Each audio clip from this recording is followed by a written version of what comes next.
how to present your case.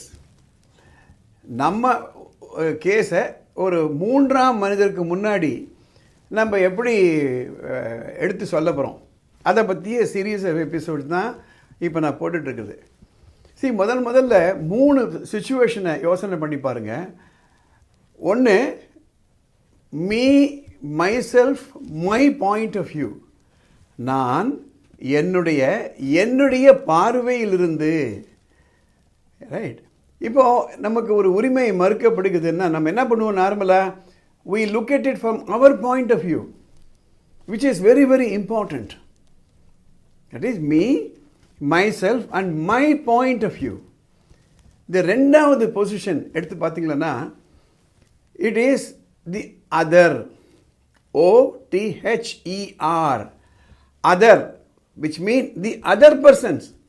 யார் பேரில் நம்ம கேஸை போடுறோமோ, யாருக்கு அகெயின்ஸ்டாக நம்ம பேசணுமோ, that person is called other. For example, ஒரு பொருளை வாங்குகிறோம். ஒரு ரெஃப்ரிஜிரேட்டராக இருக்கலாம், இல்லை டெய்லரிங் மிஷினாக இருக்கலாம். அதில் இருக்கக்கூடிய கண்டிஷன்ஸ் என்னென்னா வாரண்டி, கேரண்டி. அது நமக்கு கிடைக்கல. we need to go and argue first with the shopkeeper. அந்த எந்த கடையில் வாங்குகிறோமோ அந்த கடையில் போய் நம்ம எடுத்து சொல்லணும்.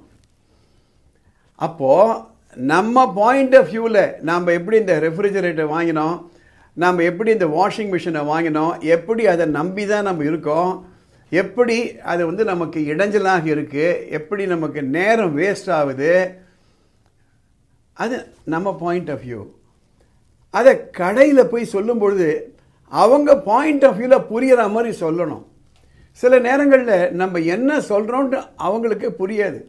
பல நேரங்களில் somebody will come and argue something with you. You may not know what is he talking about. So this is the other. இந்த ரெண்டாவது பொசிஷனில் முக்கியமாக நம்ம அவங்க பார்வையிலிருந்து பார்க்கணும். அப்படி இல்லைன்னா will get very emotional. So self, me, myself, my point of view, the other point of view. அதை பார்க்கணுன்னா, அப்படி அந்த இரண்டாவது பார்க்கணுன்னா we should listen. அவர் என்ன சொல்கிறாருன்னு கேட்டுக்கிடணும். மூன்றாவது, இது ரொம்ப ரொம்ப இம்பார்ட்டன்ட், அப்சர்வர். எழுதிக்கோங்க, அப்சர்வர். அப்சர்வர்னா மூன்றாம் மனிதன். அது நாமளும் இல்லை, அவரும் இல்லை, ஒரு மூன்றாவது மனிதன். இப்போது ரெஃப்ரிஜரேட்டரே வாங்குகிறோம், இல்லை டிவி வாங்குகிறோம், முக்கியமான ஐபிஎல் மேட்ச் பார்க்கணுன்னு விருப்பப்பட்டு வாங்கிட்டு வரோம். அது அந்த நேரத்தில் அது ஒர்க் பண்ணலை, ரொம்ப கோபமாக வருது. நம்ம போயிட்டு அந்த கடையில் போய் ஆர்கியூ பண்ணுறோம் நம்ம கேஸை, எமோஷ்னல் ஆகிடுறோம். அவர் ஏதோ சொல்ல வராரு, அதை நம்ம காதில் வாங்கிக்கிட்டது இல்லை. அவர் கொடுக்குற பதில் நமக்கு திருப்தியாக இல்லைன்னா அடுத்த ஸ்டேஜ் என்ன, கன்சியூமர் கோர்ட்டுக்கு போகிறோம். அதுதான் அப்சர்வர். அந்த ஜட்ஜை பொறுத்த வரையில் அவர் நாம்பளும் இல்லை, அந்த கடைக்காரனும் இல்லை, அவர் ரெண்டு பக்கமும் இவங்க என்ன சொல்கிறாங்கன்னு எடுத்து அவங்க அனலைஸ் பண்ணுவாங்க.